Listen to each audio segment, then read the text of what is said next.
Конституция СССР. 1977 года. Конституция – основной закон Союза Советских Социалистических Республик, принята на внеочередной 7-й сессии Верховного Совета СССР 9-го созыва 7 октября 1977 года. Основы общественного строя и политики СССР. Глава 1. Политическая система. Глава 2. Экономическая система. Глава 3. Социальное развитие и культура. Глава 4. Внешняя политика. Глава 5. Защита социалистического отечества. Государство и личность. Глава 6. Гражданство СССР. Равноправие граждан. Глава 7. Основные права, свободы и обязанности граждан СССР. Национально-государственное устройство СССР. Глава 8. СССР, союзное государство. Глава 9. Союзная Советская Социалистическая Республика. Глава 10. Автономная Советская Социалистическая Республика. Глава 11. Автономная область и автономный округ. Советы народных депутатов и порядок их избрания. Глава 12. Система и принципы деятельности Советов народных депутатов. Глава 13. Избирательная система. Глава 14. Народный депутат. Высшие органы государственной власти и управления СССР. Глава 15. Верховный Совет СССР. Глава 16. Совет министров СССР. Основы построения органов государственной власти и управления в союзных республиках. Глава 17.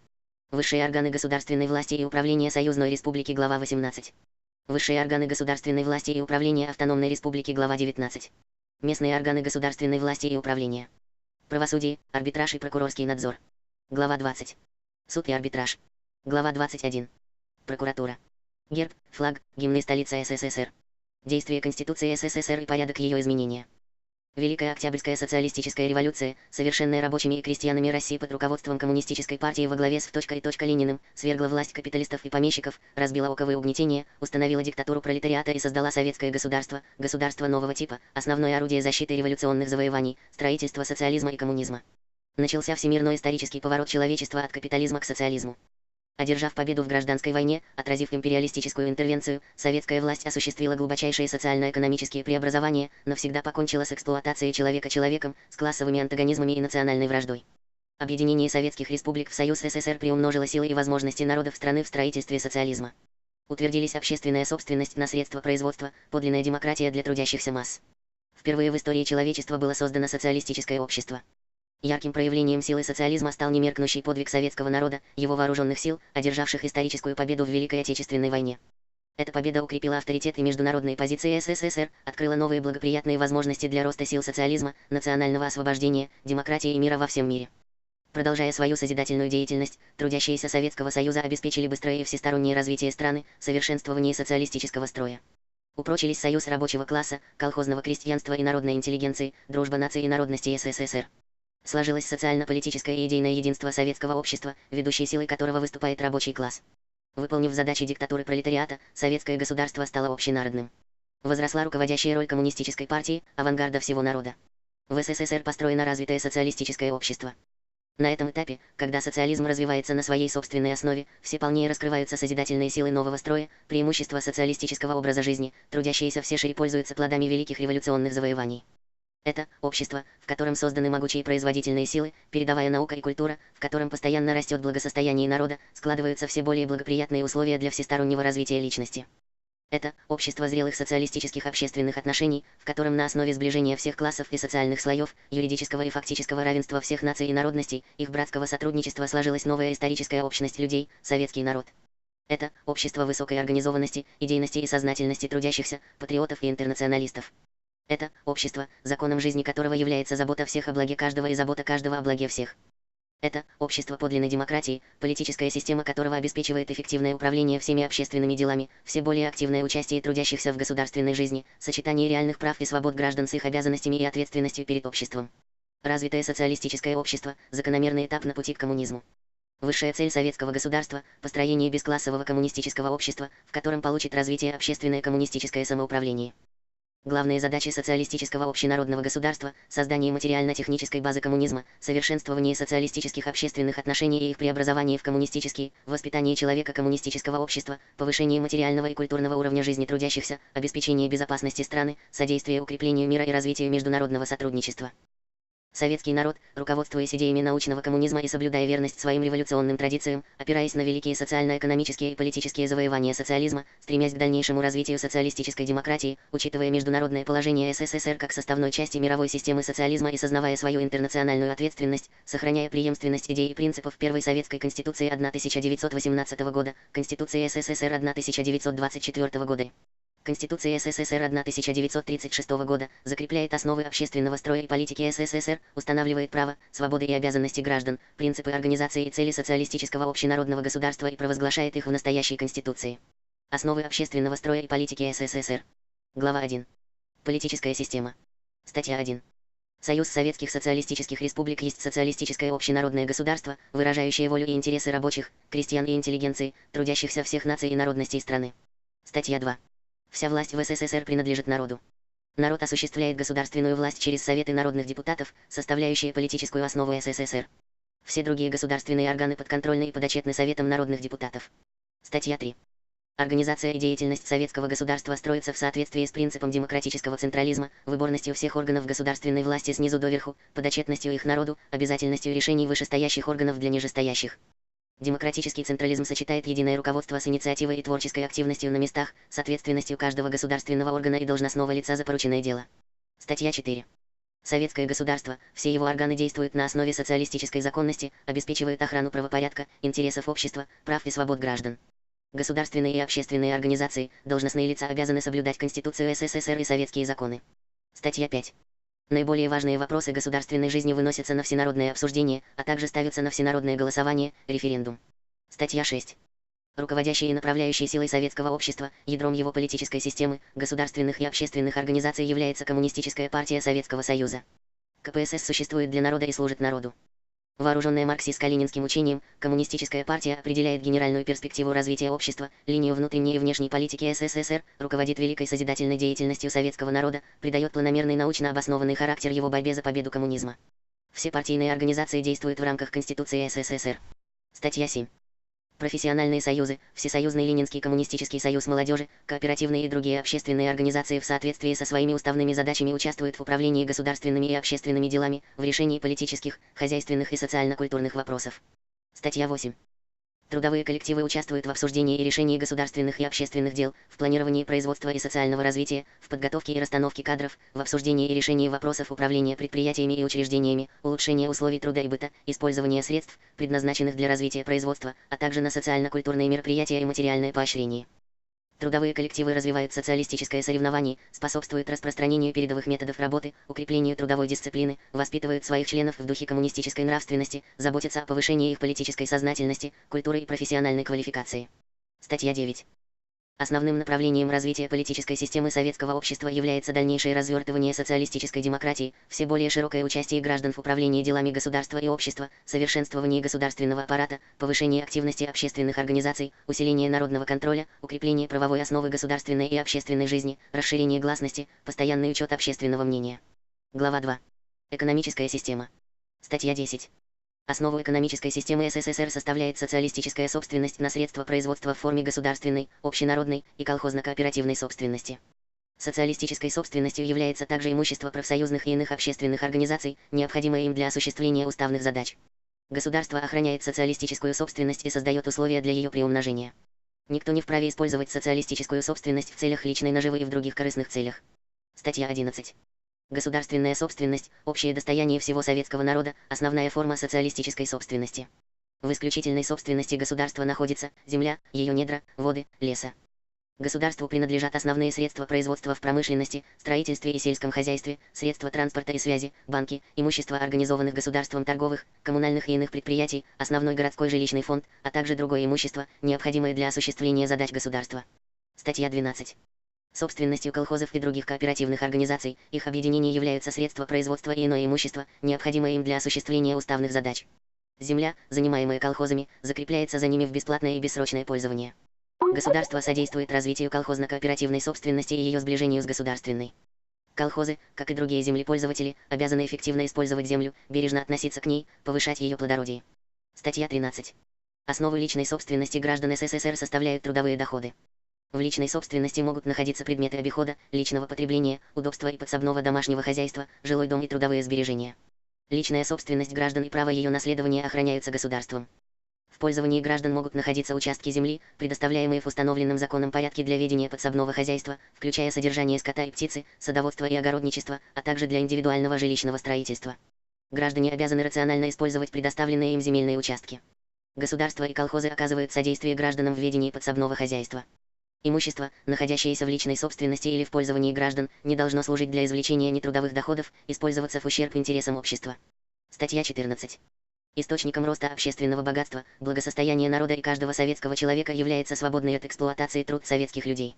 В соответствии с принципом социализма государство осуществляет контроль за мерой труда и потребления. Оно определяет размер налога на доходы, подлежащие налогообложению.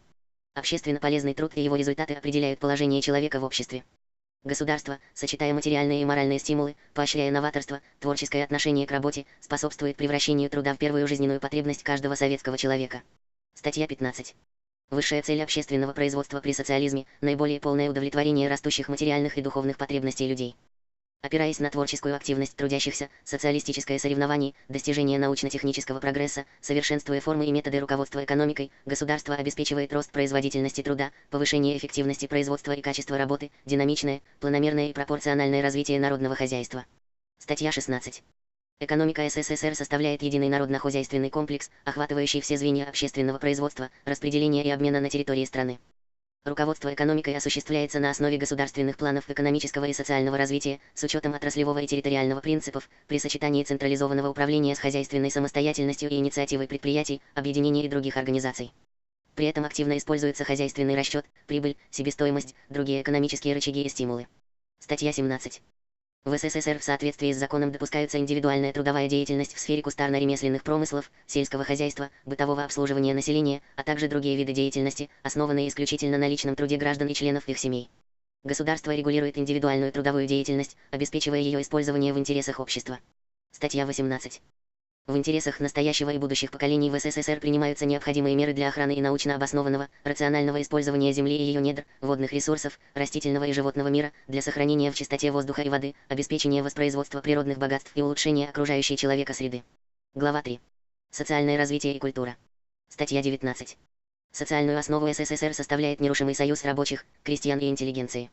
Государство способствует усилению социальной однородности общества, стиранию классовых различий, существенных различий между городом и деревней, умственным и физическим трудом, всестороннему развитию и сближению всех наций и народностей СССР. Статья 20. В соответствии с коммунистическим идеалом свободное развитие каждого есть условие свободного развития всех. Государство ставит своей целью расширение реальных возможностей для применения гражданами своих творческих сил, способностей и дарований, для всестороннего развития личности. Статья 21. Государство заботится об улучшении условий и охране труда, его научной организации, о сокращении, а в дальнейшем и полном вытеснении тяжелого физического труда на основе комплексной механизации и автоматизации производственных процессов во всех отраслях народного хозяйства. Статья 22. В СССР последовательно претворяется в жизнь программа превращения сельскохозяйственного труда в разновидность индустриального, расширения в сельской местности сети учреждений народного образования, культуры, здравоохранения, торговли и общественного питания, бытового обслуживания и коммунального хозяйства, преобразования сел и деревень в благоустроенные поселки. Статья 23. На основе роста производительности труда государство неуклонно осуществляет курс на повышение уровня оплаты труда, реальных доходов трудящихся. В целях более полного удовлетворения потребностей советских людей создаются общественные фонды потребления. Государство при широком участии общественных организаций и трудовых коллективов обеспечивает рост и справедливое распределение этих фондов. Статья 24. В СССР действуют и развиваются государственные системы здравоохранения, социального обеспечения, торговли и общественного питания, бытового обслуживания и коммунального хозяйства. Государство поощряет деятельность кооперативных и других общественных организаций во всех сферах обслуживания населения. Оно содействует развитию массовой физической культуры и спорта. Статья 25. В СССР существует и совершенствуется единая система народного образования, которая обеспечивает общеобразовательную и профессиональную подготовку граждан, служит коммунистическому воспитанию, духовному и физическому развитию молодежи, готовит ее к труду и общественной деятельности. Статья 26. В соответствии с потребностями общества государство обеспечивает планомерное развитие науки и подготовку научных кадров, организует внедрение результатов научных исследований в народное хозяйство и другие сферы жизни. Статья 27. Государство заботится об охране, приумножении и широком использовании духовных ценностей для нравственного и эстетического воспитания советских людей, повышения их культурного уровня. В СССР всемирно поощряется развитие профессионального искусства и народного художественного творчества. Глава 4. Внешняя политика. Статья 28. СССР неуклонно проводит ленинскую политику мира, выступает за упрочение безопасности народов и широкое международное сотрудничество. Внешняя политика СССР направлена на обеспечение благоприятных международных условий для построения коммунизма в СССР, защиту государственных интересов Советского Союза, укрепление позиций мирового социализма, поддержку борьбе народов за национальное освобождение и социальный прогресс, на предотвращение агрессивных войн, достижение всеобщего и полного разоружения и последовательное осуществление принципа мирного сосуществования государств с различным социальным строем. В СССР пропаганда войны запрещается. Статья 29. Отношения СССР с другими государствами строятся на основе соблюдения принципов суверенного равенства, взаимного отказа от применения силы или угрозы силой, нерушимости границ, территориальной целостности государств, мирного урегулирования споров, невмешательства во внутренние дела, уважения прав человека и основных свобод, равноправия и права народов распоряжаться своей судьбой, сотрудничества между государствами, добросовестного выполнения обязательств, вытекающих из общепризнанных принципов и норм международного права, из заключенных СССР международных договоров. Статья 30. СССР как составная часть мировой системы социализма, социалистического содружества развивает и укрепляет дружбу и сотрудничество, товарищескую взаимопомощь со странами социализма на основе принципа социалистического интернационализма, активно участвует в экономической интеграции и в международном социалистическом разделении труда. Глава 5. Защита социалистического отечества. Статья 31. Защита социалистического отечества относится к важнейшим функциям государства и является делом всего народа. В целях защиты социалистических завоеваний, мирного труда советского народа, суверенитета и территориальной целостности государства созданы вооруженные силы СССР и установлена всеобщая воинская обязанность. Долг вооруженных сил СССР перед народом – надежно защищать социалистическое отечество, быть в постоянной боевой готовности, гарантирующей немедленный отпор любому агрессору. Статья 32. Государство обеспечивает безопасность и обороноспособность страны, оснащает вооруженные силы СССР всем необходимым. Обязанности государственных органов, общественных организаций, должностных лиц и граждан по обеспечению безопасности страны и укреплению ее обороноспособности определяются законодательством Союза СССР. Государство и личность. Глава 6. Гражданство СССР. Равноправие граждан. Статья 33. В СССР установлено единое союзное гражданство. Каждый гражданин союзной республики является гражданином СССР. Основания и порядок приобретения и утраты советского гражданства определяются законом о гражданстве СССР. Граждане СССР за границей пользуются защитой и покровительством советского государства. Статья 34. Граждане СССР равны перед законом независимо от происхождения, социального и имущественного положения, расовой и национальной принадлежности, пола, образования, языка, отношения к религии, рода и характера занятий, места жительства и других обстоятельств. Равноправие граждан СССР обеспечивается во всех областях экономической, политической, социальной и культурной жизни. Статья 35. Женщина и мужчина имеют в СССР равные права. Осуществление этих прав обеспечивается предоставлением женщинам равных с мужчинами возможностей в получении образования и профессиональной подготовки, в труде, вознаграждении за него и продвижении по работе, в общественно-политической и культурной деятельности, а также специальными мерами по охране труда и здоровья женщин, созданием условий, позволяющих женщинам сочетать труд с материнством, правовой защитой, материальной и моральной поддержкой материнства и детства, включая предоставление оплачиваемых отпусков и других льгот беременным женщинам и матерям, постепенное сокращение рабочего времени женщин, имеющих малолетних детей. Статья 36. Граждане СССР различных рас и национальностей имеют равные права.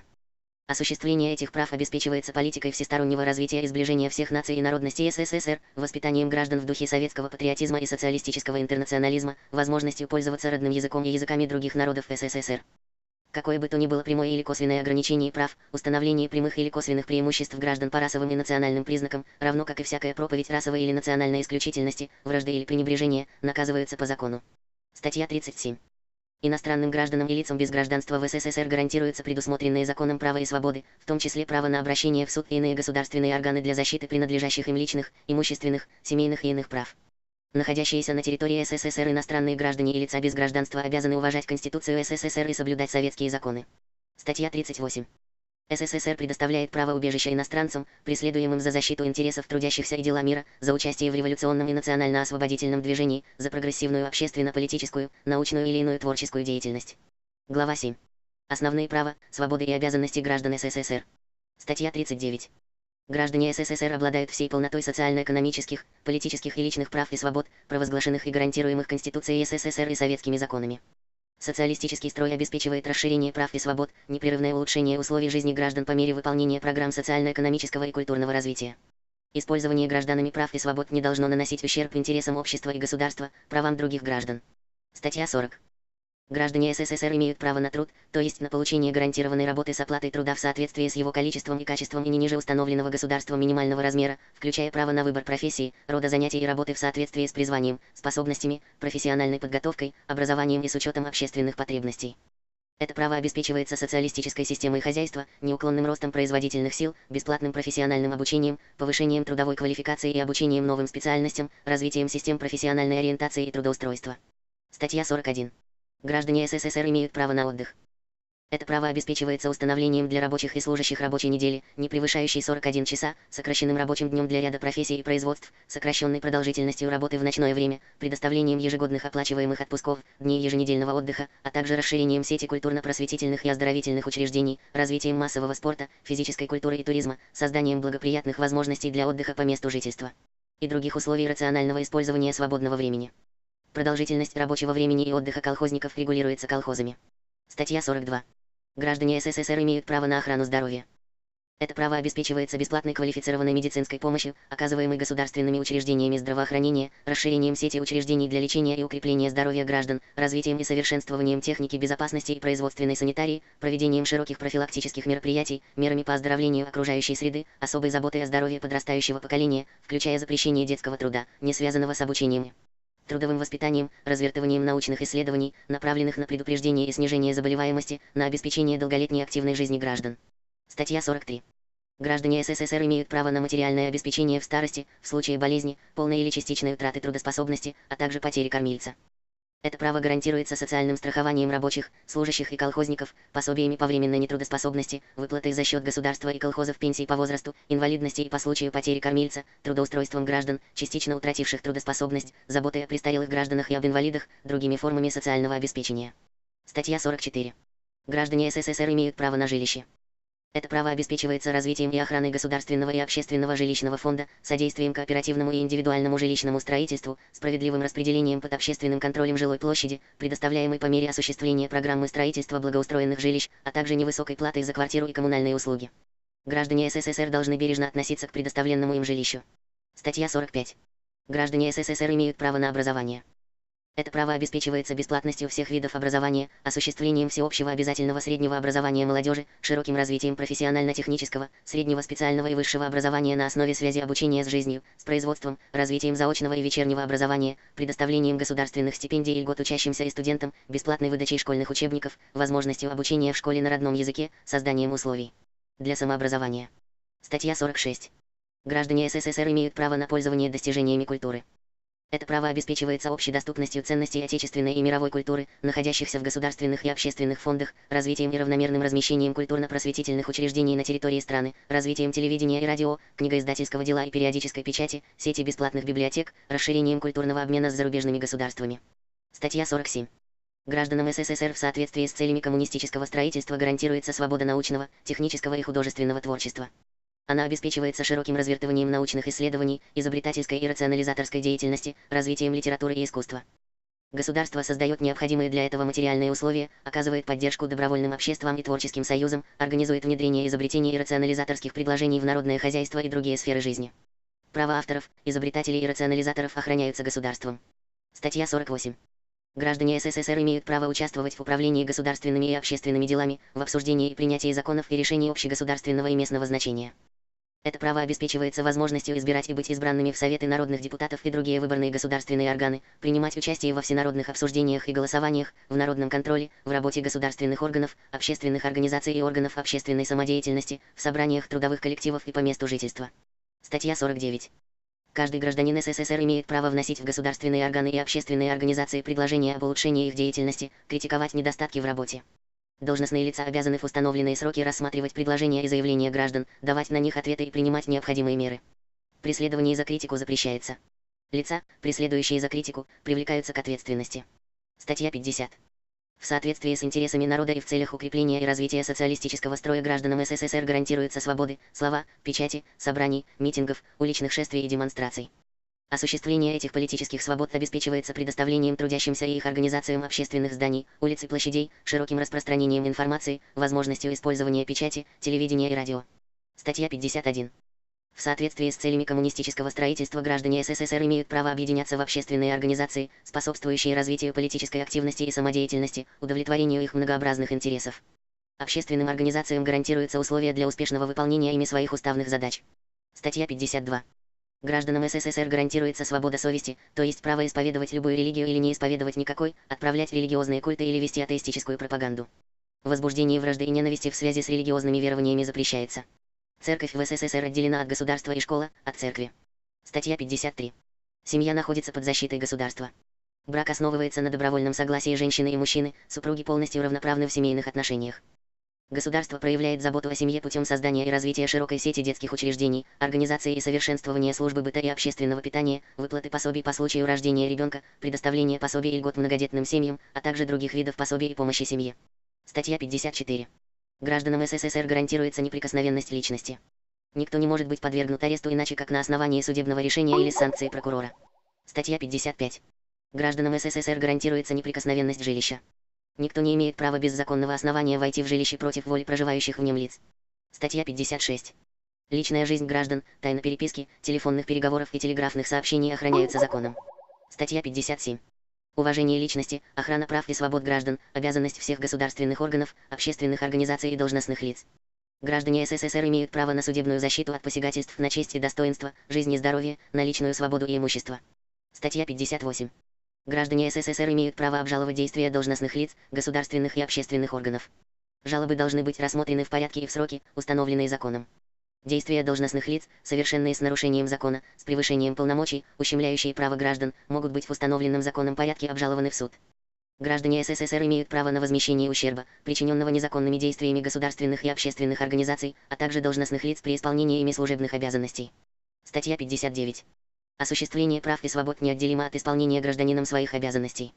Гражданин СССР обязан соблюдать Конституцию СССР и советские законы, уважать правила социалистического общежития, с достоинством нести высокое звание гражданина СССР. Статья 60. Обязанность и дело чести каждого способного к труду гражданина СССР, добросовестный труд в избранной им области общественно полезной деятельности, соблюдение трудовой дисциплины. Уклонение от общественно полезного труда несовместимо с принципами социалистического общества. Статья 61. Гражданин СССР обязан беречь и укреплять социалистическую собственность. Долг гражданина СССР – бороться с хищениями и расточительством государственного и общественного имущества, бережно относиться к народному добру.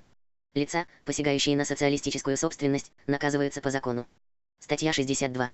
Гражданин СССР обязан оберегать интересы советского государства, способствовать укреплению его могущества и авторитета. Защита социалистического отечества есть священный долг каждого гражданина СССР. Измена Родине – тягчайшее преступление перед народом. Статья 63. Воинская служба в рядах вооруженных сил СССР – почетная обязанность советских граждан. Статья 64. Долг каждого гражданина СССР – уважать национальное достоинство других граждан, укреплять дружбу наций и народностей советского многонационального государства. Статья 65. Гражданин СССР обязан уважать права и законные интересы других лиц, быть непримиримым к антиобщественным поступкам, всемерно содействовать охране общественного порядка. Статья 66. Граждане СССР обязаны заботиться о воспитании детей, готовить их к общественно полезному труду, растить достойными членами социалистического общества. Дети обязаны заботиться о родителях и оказывать им помощь. Статья 67. Граждане СССР обязаны беречь природу, охранять ее богатство. Статья 68. Забота о сохранении исторических памятников и других культурных ценностей – долг и обязанность граждан СССР. Статья 69. Интернациональный долг гражданина СССР – содействовать развитию дружбы и сотрудничества с народами других стран, поддержанию и укреплению всеобщего мира.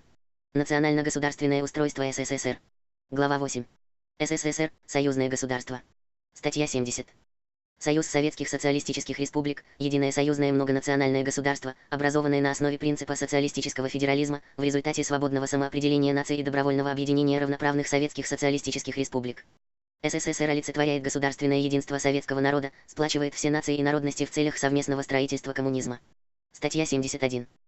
В Союзе Советских Социалистических Республик объединяются Российская Советская Федеративная Социалистическая Республика, Украинская Советская Социалистическая Республика, Белорусская Советская Социалистическая Республика, Узбекская Советская Социалистическая Республика, Казахская Советская Социалистическая Республика, Грузинская Советская Социалистическая Республика, Азербайджанская Советская Социалистическая Республика, Литовская Советская Социалистическая Республика, Молдавская Советская Социалистическая Республика, Латвийская Советская Социалистическая Республика, Киргизская Советская Социалистическая Республика, Таджикская Советская Социалистическая Республика, Армянская Советская Социалистическая Республика, Туркменская Советская Социалистическая Республика, Эстонская Советская Социалистическая Республика. Статья 72.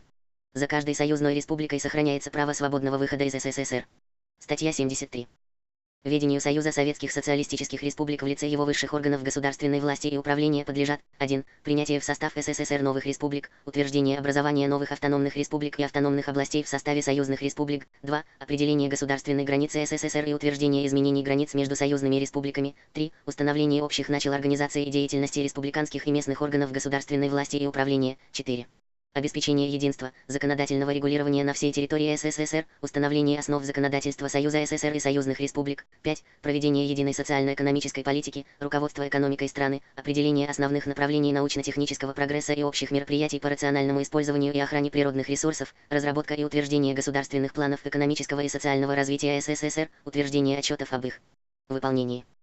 6. Разработка и утверждение единого государственного бюджета СССР, утверждение отчета о его исполнении, руководство единой денежной и кредитной системой, установление налогов и доходов, 338 поступающих на образование государственного бюджета СССР, определение политики в области цен и оплаты труда. 7. Руководство отраслями народного хозяйства, объединениями и предприятиями союзного подчинения, общее руководство отраслями союзно-республиканского подчинения. 8. Вопросы мира и войны, защита суверенитета, охрана государственных границ и территории СССР, организация обороны, руководство вооруженными силами СССР. 9. Обеспечение государственной безопасности. 10. Представительство СССР в международных отношениях, связи СССР с иностранными государствами и международными организациями, установление общего порядка и координация отношений союзных республик с иностранными государствами и международными организациями, внешняя торговля и другие виды внешнеэкономической деятельности на основе государственной монополии. 11. Контроль за соблюдением Конституции СССР и обеспечение соответствия Конституции союзных республик Конституции СССР. 12. Решение других вопросов общесоюзного значения. Статья 74. Законы СССР имеют одинаковую силу на территории всех союзных республик. В случае расхождения закона союзной республики с общесоюзным законом действует закон СССР. Статья 75. Территория Союза Советских Социалистических Республик едина и включает территории союзных республик. Суверенитет СССР распространяется на всю его территорию. Глава 9. Союзная Советская Социалистическая Республика. Статья 76. Союзная Республика – суверенное советское социалистическое государство, которое объединилось с другими советскими республиками в Союз Советских Социалистических Республик.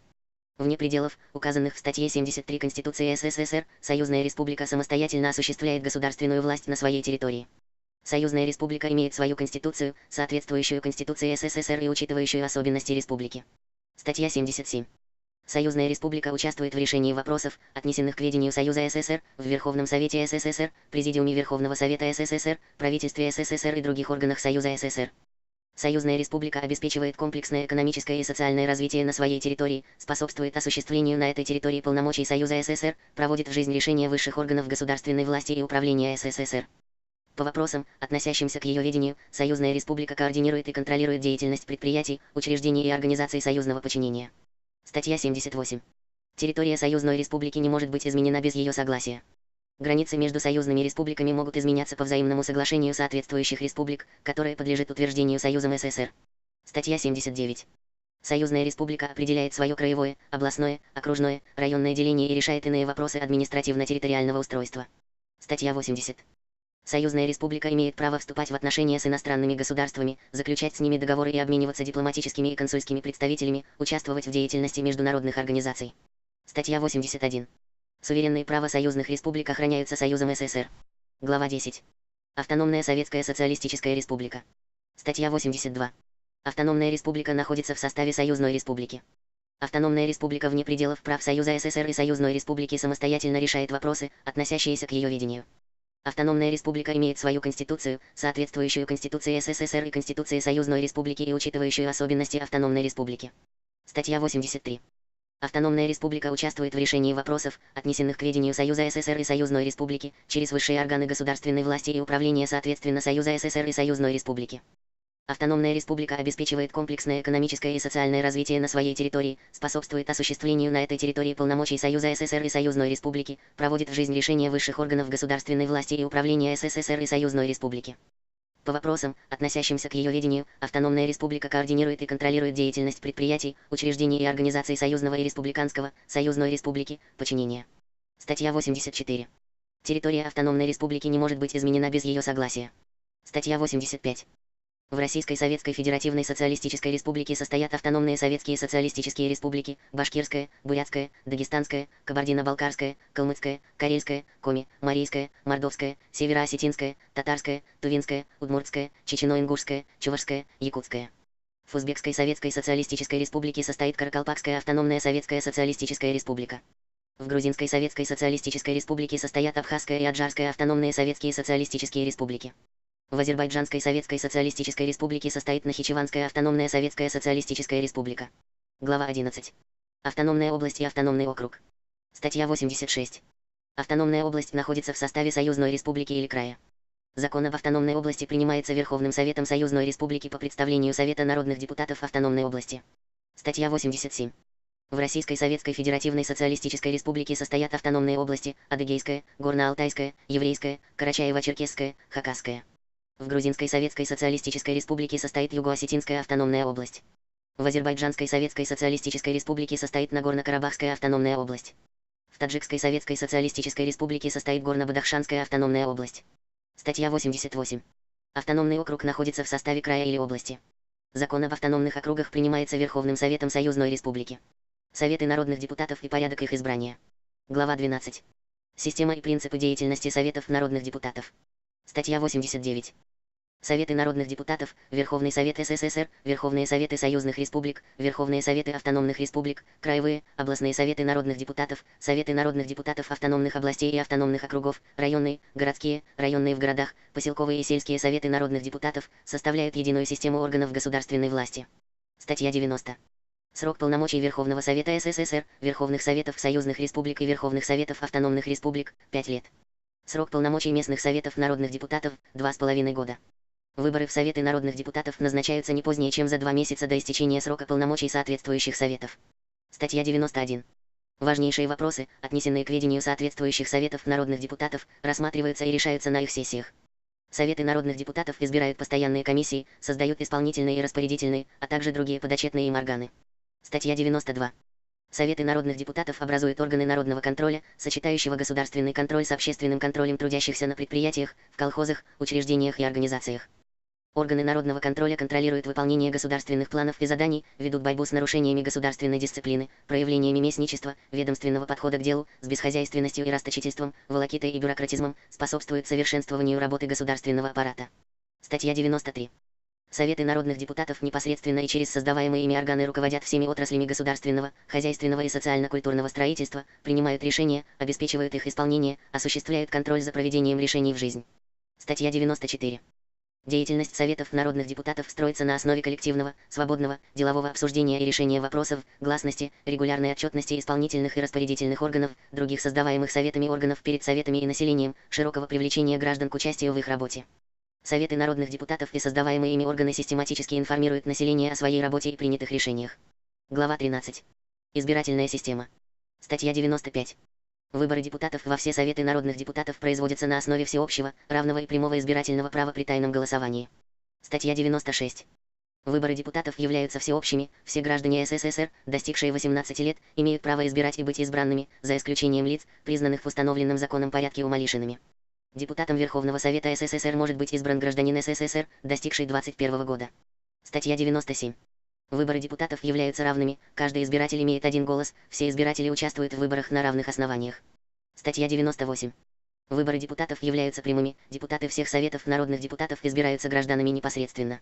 Статья 99. Голосование при выборах депутатов является тайным, контроль за волеизъявлением избирателей не допускается. Статья 100. Право выдвижения кандидатов в депутаты принадлежит организациям Коммунистической партии Советского Союза, профессиональных союзов, Всесоюзного Ленинского коммунистического союза молодежи, кооперативным и другим общественным организациям, трудовым коллективам, а также собраниям военнослужащих по воинским частям. Гражданам СССР и общественным организациям гарантируется свободное и всестороннее обсуждение политических, деловых и личных качеств кандидатов в депутаты, а также право агитации на собраниях, в печати, по телевидению, радио. Расходы, связанные с проведением выборов в Советы народных депутатов, производятся за счет государства. Статья 101. Выборы депутатов в Советы народных депутатов производятся по избирательным округам. Гражданин СССР не может, как правило, быть избран более чем в 2 Совета народных депутатов. Проведение выборов в Советы обеспечивают избирательные комиссии, которые образуются из представителей от общественных организаций, трудовых коллективов и собраний военнослужащих по воинским частям. Порядок проведения выборов в Советы народных депутатов определяется законами Союза СССР, союзных и автономных республик. Статья 102.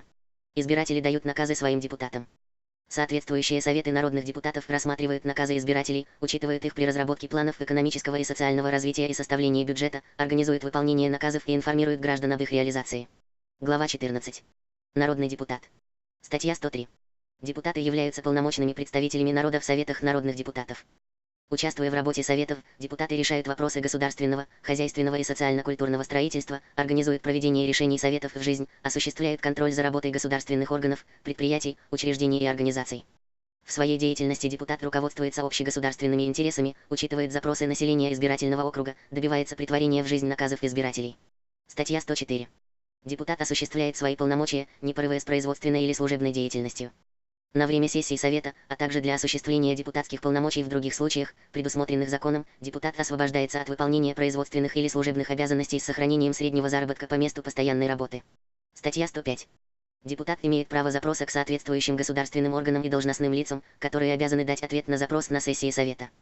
Депутат вправе обращаться во все государственные и общественные органы, предприятия, учреждения, организации по вопросам депутатской деятельности и принимать участие в рассмотрении поставленных им вопросов. Руководители соответствующих государственных и общественных органов, предприятий, учреждений и организаций обязаны безотлагательно принимать депутата и рассматривать его предложения в установленные сроки. Статья 106. Депутату обеспечиваются условия для беспрепятственного и эффективного осуществления его прав и обязанностей. Неприкосновенность депутатов, а также другие гарантии депутатской деятельности устанавливаются законом о статусе депутатов и другими законодательными актами Союза СССР, союзных и автономных республик. Статья 107. Депутат обязан отчитываться о своей работе и работе Совета перед избирателями, а также перед коллективами и общественными организациями, выдвинувшими его кандидатом в депутаты. Депутат, не оправдавший доверия избирателей, может быть в любое время отозван по решению большинства избирателей в установленном законом порядке. Высшие органы государственной власти и управления СССР. Глава 15. Верховный Совет СССР. Статья 108. Высшим органом государственной власти СССР является Верховный Совет СССР. Верховный Совет СССР правомочен решать все вопросы, отнесенные настоящей Конституцией к ведению Союза СССР. Принятие Конституции СССР, внесение в нее изменений, принятие в состав СССР новых республик, утверждение образования новых автономных республик и автономных областей, утверждение государственных планов экономического и социального развития СССР, государственного бюджета СССР и отчетов об их выполнении, образование подотчетных ему органов Союза СССР осуществляются исключительно Верховным Советом СССР. Законы СССР принимаются Верховным Советом СССР или всенародным голосованием, референдумом, проводимым по решению Верховного Совета СССР. Статья 109. Верховный Совет СССР состоит из двух палат, Совета Союза и Совета национальностей. Палаты Верховного Совета СССР равноправны. Статья 110. Совет Союза и Совет национальностей состоят из равного числа депутатов. Совет Союза избирается по избирательным округам с равной численностью населения. Совет национальностей избирается по норме 32 депутата от каждой союзной республики, 11 депутатов от каждой автономной республики, 5 депутатов от каждой автономной области и 1 депутат от каждого автономного округа. Совет Союза и Совет национальностей по представлению избираемых ими мандатных комиссий принимают решения о признании полномочий депутатов, а в случае нарушения законодательства о выборах, о признании выборов отдельных депутатов недействительными. Статья 111. Каждая палата Верховного Совета СССР избирает председателя палаты и 4 его заместителей. Председатели Совета Союза и Совета национальностей руководят заседаниями соответствующих палат и ведают их внутренним распорядком. Совместные заседания палат Верховного Совета СССР ведут поочередно председатели Совета Союза и Совета национальностей. Статья 112. Сессии Верховного Совета СССР созываются 2 раза в год. Внеочередные сессии созываются Президиумом Верховного Совета СССР по его инициативе, а также по предложению Союзной Республики или не менее трети депутатов одной из палат. Сессия Верховного Совета СССР состоит из раздельных и совместных заседаний палат, а также проводимых в период между ними заседаний постоянных комиссий палат или комиссий Верховного Совета СССР. Сессия открывается и закрывается на раздельных или совместных заседаниях палат. Статья 113. Право законодательной инициативы в Верховном Совете СССР принадлежит Совету Союза, Совету национальностей, Президиуму Верховного Совета СССР, Совету министров СССР, союзным республикам в лице их высших органов государственной власти, комиссиям Верховного Совета СССР и постоянным комиссиям его палат, депутатам Верховного Совета СССР, Верховному суду СССР, Генеральному прокурору СССР.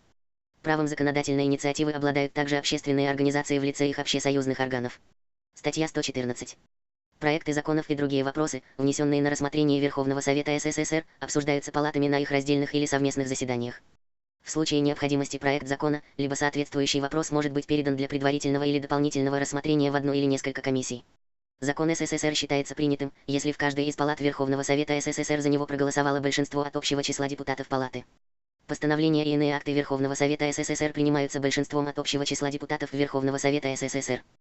Проекты законов и другие наиболее важные вопросы государственной жизни решением Верховного Совета СССР либо Президиума Верховного Совета СССР, принятым по их инициативе или по предложению Союзной Республики, могут быть вынесены на всенародное обсуждение.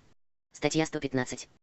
В случае разногласия между Советом Союза и Советом национальностей вопрос передается на разрешение согласительной комиссии, образуемой палатами на паритетных началах, после чего вопрос вторично рассматривается Советом Союза и Советом национальностей на совместном заседании. Если и в этом случае согласие не будет достигнуто, вопрос переносится на обсуждение следующей сессии Верховного Совета СССР или передается им на всенародное голосование, референдум. Статья 116. Законы СССР, постановления и иные акты Верховного Совета СССР публикуются на языках союзных республик за подписями председателя и секретаря Президиума Верховного Совета СССР. Статья 117. Депутат Верховного Совета СССР имеет право обратиться с запросом к Совету Министров СССР, к министрам и руководителям других органов, образуемых Верховным Советом СССР. Совет Министров СССР или должностное лицо, к которому обращен запрос, обязаны дать не более чем в 3-дневный срок устный или письменный ответ на данной сессии Верховного Совета СССР. Статья 118. Депутат Верховного Совета СССР не может быть привлечен к уголовной ответственности, арестован или подвергнут мерам административного взыскания, налагаемым в судебном порядке, без согласия Верховного Совета СССР, а в период между его сессиями, без согласия Президиума Верховного Совета СССР. Статья 119. Верховный Совет СССР избирает на совместном заседании палат Президиум Верховного Совета СССР, постоянно действующий орган Верховного Совета СССР, подотчетный ему во всей своей деятельности и осуществляющий в пределах, предусмотренных Конституцией, функции высшего органа государственной власти СССР в период между его сессиями. Статья 120. Президиум Верховного Совета СССР избирается из числа депутатов в составе председателя Президиума Верховного Совета, первого заместителя председателя, 15 заместителей председателя, по одному от каждой союзной республики. Секретарь Президиума и 21 члена Президиума Верховного Совета СССР. Статья 121. Президиум Верховного Совета СССР 1. Назначает выборы в Верховный Совет СССР 2. Созывает сессии Верховного Совета СССР 3. Координирует деятельность постоянных комиссий палат Верховного Совета СССР 4. Осуществляет контроль за соблюдением Конституции СССР и обеспечивает соответствие Конституции и законов союзных республик Конституции и законам СССР 5. Дает толкование законов СССР 6. Ратифицирует и денонсирует международные договоры СССР 7. Отменяет постановления и распоряжения Совета Министров СССР и Советов Министров союзных республик в случае несоответствия их закону. 8. Устанавливает воинские звания, дипломатические ранги и иные специальные звания, присваивает высшие воинские звания, дипломатические ранги и иные специальные звания. 9. Учреждает ордена и медали СССР, устанавливает почетные 351 звания СССР, награждает орденами и медалями СССР, присваивает почетные звания СССР. 10. Принимает в гражданство СССР, решает вопросы о выходе из гражданства СССР и лишении гражданства СССР. О предоставлении убежища. 11. Издает общесоюзные акты об амнистии и осуществляет помилование. 12. Назначает и отзывает дипломатических представителей СССР в иностранных государствах и при международных организациях. 13. Принимает верительные и отзывные грамоты аккредитованных при нем дипломатических представителей иностранных государств. 14. Образует Совет обороны СССР и утверждает его состав. Назначает и сменяет высшее командование вооруженных сил СССР. 15. Объявляет в интересах защиты СССР военное положение в отдельных местностях или по всей стране. 16. Объявляет общую или частичную мобилизацию. 17. В период между сессиями Верховного Совета СССР объявляет состояние войны в случае военного нападения на СССР или в случае необходимости выполнения международных договорных обязательств по взаимной обороне от агрессии. 18. Осуществляет другие полномочия, установленные Конституцией и законами СССР. Статья 122. Президиум Верховного Совета СССР в период между сессиями Верховного Совета с последующим представлением на его утверждение на очередной сессии. 1. Вносит в случае необходимости изменения в действующие законодательные акты СССР. 2. Утверждает изменения границ между союзными республиками. 3. По предложению Совета Министров СССР образует и упраздняет Министерства СССР и Государственные комитеты СССР. 4. По представлению председателя Совета Министров СССР освобождает от должности и назначает отдельных лиц, входящих в состав Совета Министров СССР. Статья 123. Президиум Верховного Совета СССР издает указы и принимает постановления. Статья 124. По истечении полномочий Верховного Совета СССР Президиум Верховного Совета СССР сохраняет свои полномочия вплоть до образования вновь избранным Верховным Советом СССР нового Президиума. Вновь избранный Верховный Совет СССР созывается Президиумом Верховного Совета СССР прежнего состава не позже, чем через 2 месяца после выборов. Статья 125. Совет Союза и Совет национальностей избирают из числа депутатов постоянные комиссии для предварительного рассмотрения и подготовки вопросов, относящихся к ведению Верховного Совета СССР, а также для содействия проведению в жизнь законов СССР и иных решений Верховного Совета СССР и его Президиума, контроля за деятельностью государственных органов и организаций. Палаты Верховного Совета СССР могут создавать также совместные комиссии на паритетных началах. Верховный Совет СССР создает, когда сочтет необходимым, следственные, ревизионные и иные комиссии по любому вопросу.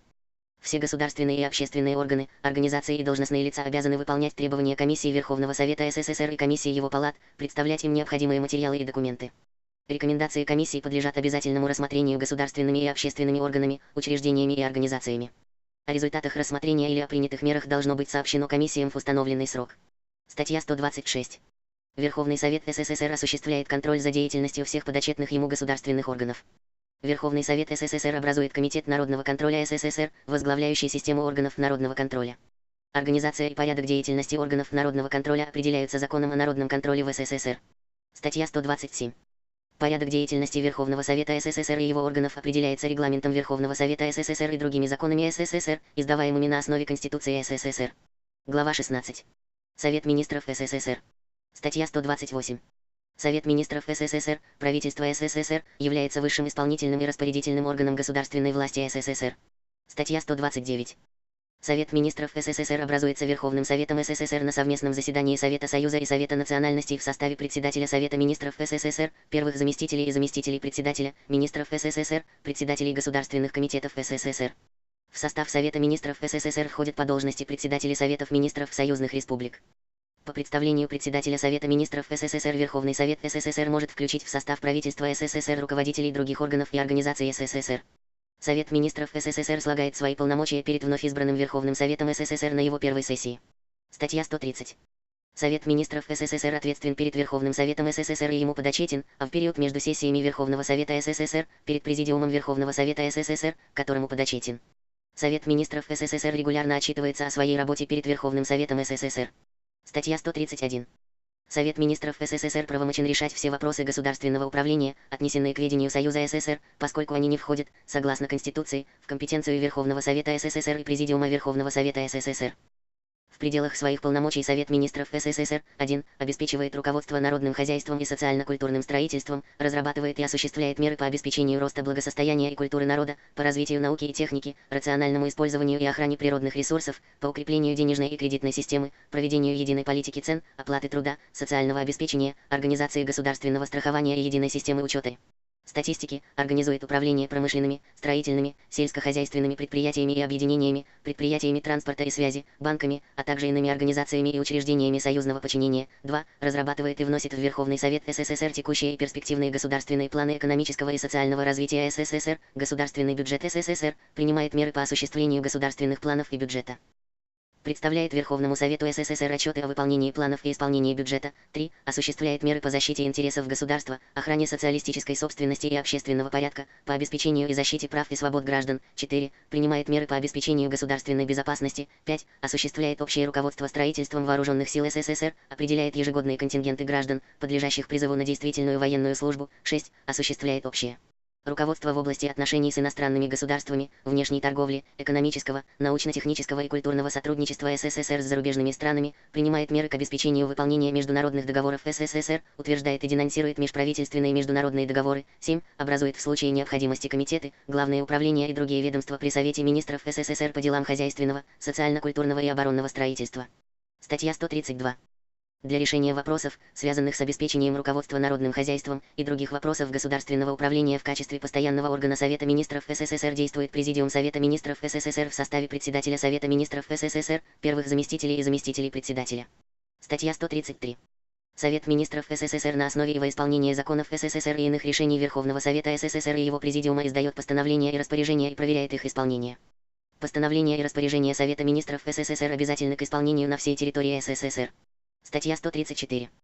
Совет министров СССР имеет право по вопросам, отнесенным к ведению Союза СССР, приостанавливать исполнение постановлений и распоряжений Советов министров союзных республик, а также отменять акты министерств СССР, государственных комитетов СССР, других подведомственных ему органов. Статья 135. Совет министров СССР объединяет и направляет работу общесоюзных и союзно-республиканских министерств и государственных комитетов СССР, других подведомственных ему органов. Общесоюзные министерства и государственные комитеты СССР руководят порученными им отраслями управления или осуществляют межотраслевое управление на всей территории СССР непосредственно либо через создаваемые ими органы. Союзно-республиканские министерства и государственные комитеты СССР руководят порученными им отраслями управления или осуществляют межотраслевое управление, как правило, через соответствующие министерства, государственные комитеты, другие органы союзных республик и управляют непосредственно отдельными предприятиями и объединениями, находящимися в союзном подчинении. Порядок передачи предприятий и объединений из республиканского и местного подчинения в союзное определяется Президиумом Верховного Совета СССР. Министерства и государственные комитеты СССР несут ответственность за состояние и развитие порученных им сфер управления, в пределах своей компетенции издают акты на основе и во исполнение законов СССР, иных решений Верховного Совета СССР и его Президиума, постановлений и распоряжений Совета министров СССР, организуют и проверяют их исполнение. Статья 136. Компетенция Совета Министров СССР и его Президиума, порядок их деятельности, отношения Совета Министров с другими государственными органами, а также перечень общесоюзных и союзно-республиканских министерств и государственных комитетов СССР определяются на основе Конституции и Законом о Совете Министров СССР. Основы построения органов государственной власти и управления в союзных республиках. Глава 17. Высшие органы государственной власти и управления Союзной Республики. Статья 137.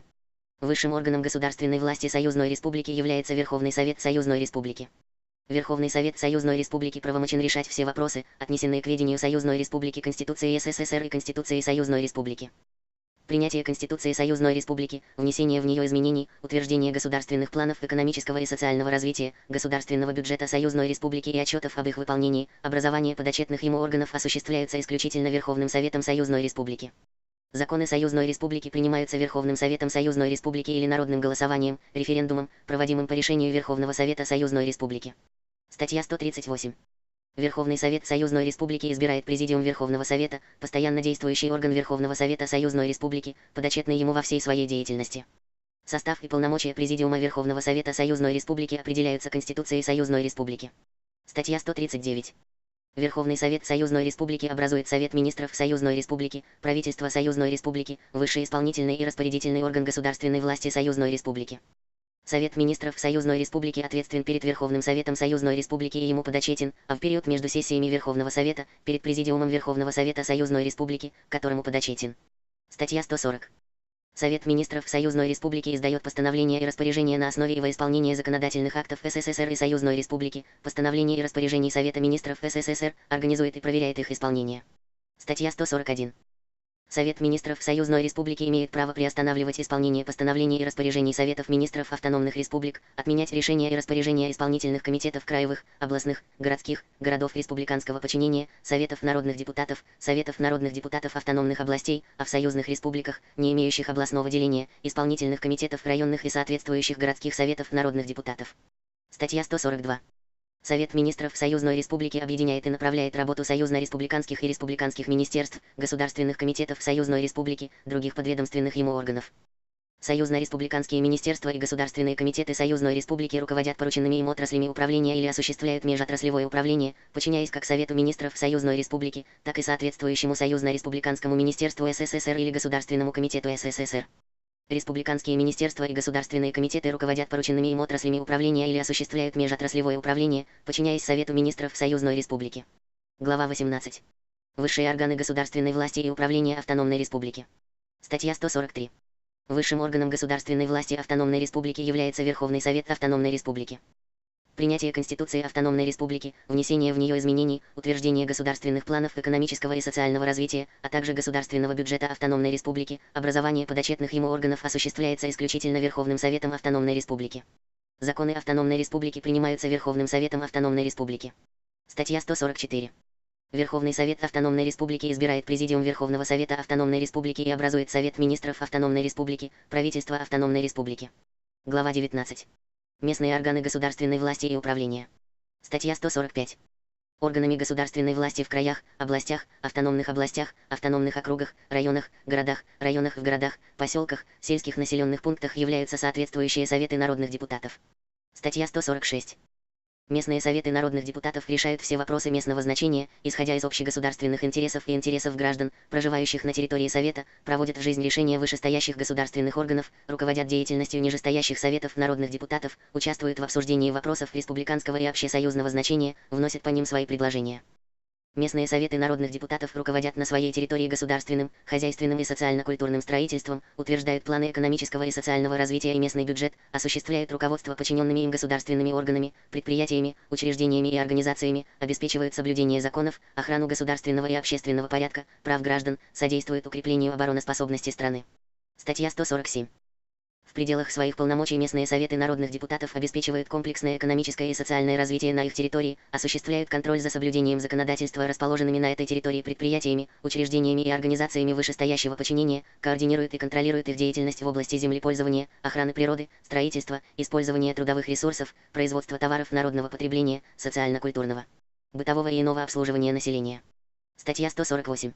Местные советы народных депутатов принимают решения в пределах полномочий, предоставленных им законодательством Союза СССР, Союзной и Автономной Республики. Решения местных советов обязательны для исполнения всеми расположенными на территории совета предприятиями, учреждениями и организациями, а также должностными лицами и гражданами. Статья 149. Исполнительными и распорядительными органами местных советов народных депутатов являются избираемые ими из числа депутатов исполнительные комитеты. Исполнительные комитеты не реже одного раза в год отчитываются перед избравшими их советами, а также на собраниях трудовых коллективов и по месту жительства граждан. Статья 150. Исполнительные комитеты местных советов народных депутатов непосредственно подотчетны как совету, их избравшему, так и вышестоящему исполнительному и распорядительному органу. Правосудие, арбитраж и прокурорский надзор. Глава 20. Суд и арбитраж. Статья 151. Правосудие в СССР осуществляется только судом. В СССР действует Верховный суд СССР, Верховные суды союзных республик, Верховные суды автономных республик, краевые, областные, городские суды, суды автономных областей, суды автономных округов, районные, городские, народные суды, а также военные трибуналы в вооруженных силах. Статья 152. Все суды в СССР образуются на началах выборности судей и народных заседателей. Народные судьи районных, городских, народных судов избираются гражданами района, города, о основе всеобщего, равного и прямого избирательного права при тайном голосовании сроком на 5 лет. Народные заседатели районных, городских, народных судов избираются на собраниях граждан по месту их работы или жительства открытым голосованием сроком на 2,5 года. Вышестоящие суды избираются соответствующими советами народных депутатов сроком на 5 лет. Судьи военных трибуналов избираются Президиумом Верховного Совета СССР сроком на 5 лет, а народные заседатели – собраниями военнослужащих сроком на 2,5 года. Судьи и народные заседатели ответственны перед избирателями или избравшими их органами, отчитываются перед ними и могут быть ими отозваны в установленном законом порядке. Статья 153. Верховный суд СССР является высшим судебным органом СССР и осуществляет надзор за судебной деятельностью судов СССР, а также судов союзных республик в пределах, установленных законом. Верховный суд СССР избирается Верховным Советом СССР в составе председателя, его заместителей, членов и народных заседателей. В состав Верховного суда СССР входят по должности председателей Верховных судов союзных республик. Организация и порядок деятельности Верховного суда СССР определяются Законом о Верховном суде СССР. Статья 154. Рассмотрение гражданских и уголовных дел во всех судах осуществляется коллегиально, в суде первой инстанции, с участием народных заседателей. Народные заседатели при осуществлении правосудия пользуются всеми правами судьи. Статья 155. Судьи и народные заседатели независимы и подчиняются только закону. Статья 156. Правосудие в СССР осуществляется на началах равенства граждан перед законом и судом.